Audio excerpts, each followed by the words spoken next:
What happens when you realize that you're neurodivergent and you need to make some accommodations in your life, in your relationship with your primary person, with the person who you spend the most life effort with? So you need them to get on board. How do you do that? Oh no, I know.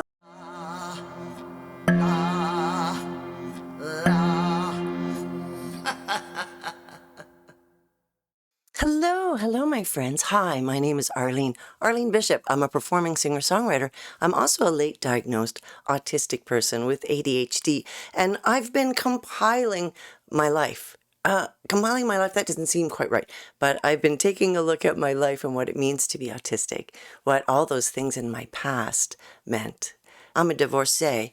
Yep, divorced once, and now I'm in what I hope to be my lasting forever relationship with my sweetheart. But when I got diagnosed 2 years ago, it meant a new thing for us, meant accommodations. And accommodations, I wonder, do they mean that are there imbalances that can happen in a relationship? And can that cause stresses on a relationship? And can that break a relationship? And oh my God, look at me. I'm just glistening. It's a little warm here. My point is, I think I learned some things. I've put some traits together and I've thought about my first marriage. And now that I'm in my major relationship now, and I want to be with him forever, and we're not married yet. Maybe we're not married yet because I'm being a weirdo. Anyway, here are the things. Here are the things that I want to keep a close eye on, especially now while things are a little stressful with my mom's passing and life gets stressful. Life gets stressful. Okay, one of the things is I like my time alone. Yeah, I like my private time, I like my time alone to pursue my own interests. I'm perfectly content to be on my own. What if my partner isn't content to be on his own or her own? I hope they are. I hope my partner is content to do projects on their own and that they are comfortable with me being on my own and they're not threatened by that.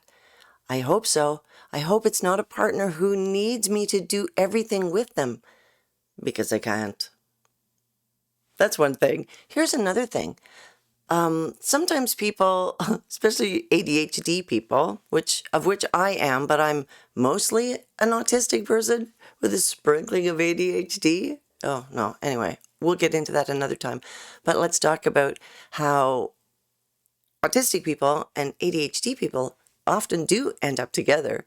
And ADHD people love to do fun things, spontaneous things, activity after activity. Yeah, that's really fun for a while for my ADHD brain. Yep.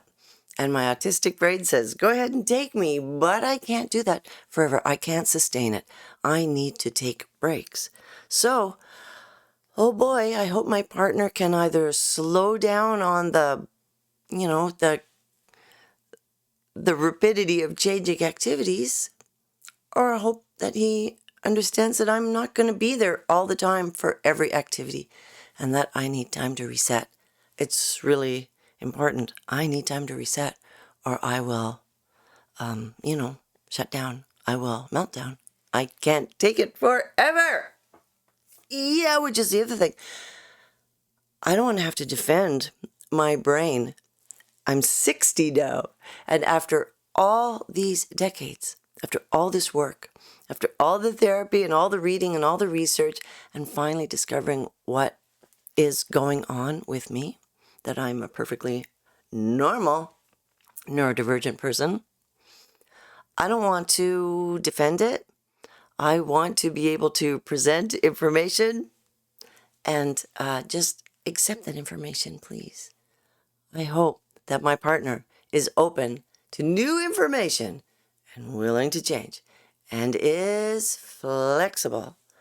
Yeah. Because, well, you know what it's like when we're with somebody that we are constantly mirroring or trying to please or afraid to be ourselves. Oh, those relationships, they can't last. I can't sustain that masking leads to burnout. Yep, and I don't want that to happen. So I'm trying to think of what these other things are. You probably have some too. If you have some too, yeah, let me know, because I think my relationship is healthy, but I want it to stay healthy. I think it's healthy. What's another thing? Oh yeah, here's another thing. Oh boy. Undiagnosed people like me often have chronic co-morbidities, problems, physical problems, aches and complaints. Oh boy, I have to remember. I don't want to be complaining all the time, because nobody wants to be with we call it a misanthrope. Nobody wants to be with a miserable person.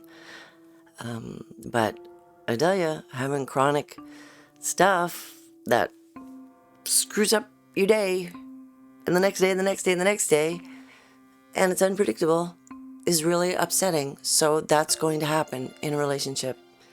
Even when things are going well, that can still happen.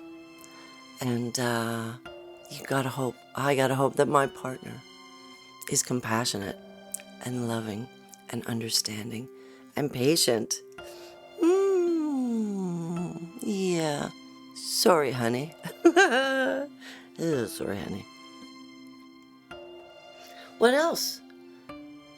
A lifetime of dissociating films in my brain can start to play. I put my head at a certain angle. Oh, and the pictures start to play. I love that. I love that about my brain. But if I'm with my partner and he suddenly wants my attention, or he doesn't realize that I'm not paying attention and I'm up in my imagination, I don't hear the first thing of what he's saying. So I am so glad that I have a partner who understands that I have delayed processing sometimes and will just repeat something and not repeat it sort of, in an annoyed tone. I appreciate it when he just realizes I wasn't paying attention, and that it's not because I don't love him. I think I'm in a good relationship. I think I am. I know I am. He loves me. I love him. But, with everything going on, I just want to check.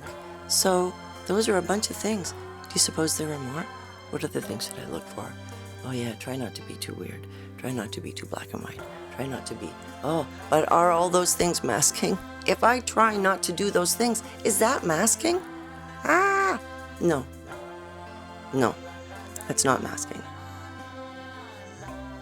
If I recognize that those things are possible, then,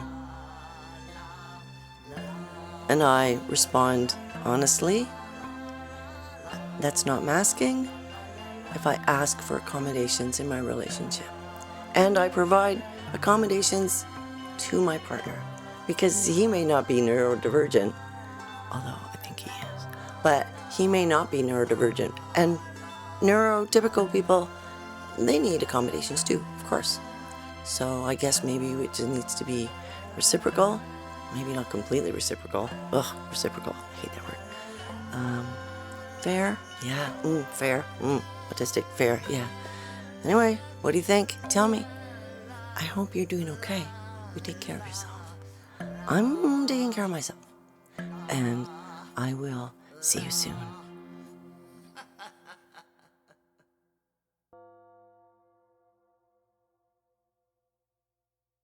I'm not going to admit that I'm short, but I am going to concede that these are tall sunflowers.